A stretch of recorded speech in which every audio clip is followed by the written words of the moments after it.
কখনো স্মাগলিং করার অপরাধে। আপনি শুনে রাখুন 2023 সালের প্রতিষ্ঠা দিবস এই মাননীয় মুখ্যমন্ত্রী আমাদেরকে ধর্মতলায় করতে দেয়নি। সেদিন আমাকে পুলিশকে লেলিয়ে দিয়েছিল, আমাদেরকে লাঠি পেটা করতে করতে আমাদের 42 দিন জেল খাটিয়েছে।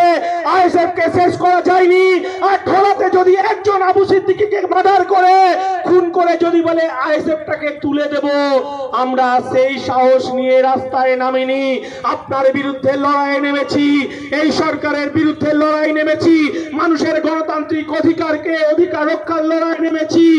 আপনি ভেবেছেন তৃণমূলের নেতারা পাগল হয়ে গেছে, জব কার্ডের টাকা দিল্লি থেকে বন্ধ করে দিয়েছে, তাই ওরা নতুন খেলায় নেমেছে। আইএসএ সামনে 2026-এর বিধানসভা নির্বাচন, তাই একটা আবু সিদ্দিকী, একটা আমার আনিস খান আর আমার ভাঙড়ের 3 জনকে খুন করে আমাদের আইএসএফ কে শেষ করা যাবে না।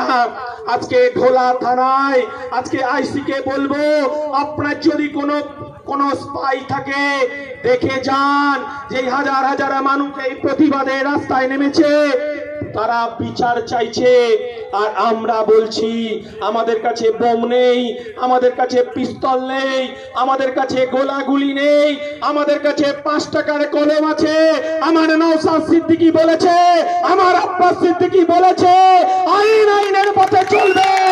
আর এই আইনের মধ্যে দিয়েই মানব বাবু, এই ঢোলা থানার আইসি মানস চ্যাটার্জি, শুনে রাখুন, এই 5 টাকার কলমেও খাকি পোশাকটা কিভাবে খুলতে হয় আমার আইএসএফ জানে, আমার নওশাদ সিদ্দিকী জানে, আমার আব্বাস সিদ্দিকী জানে।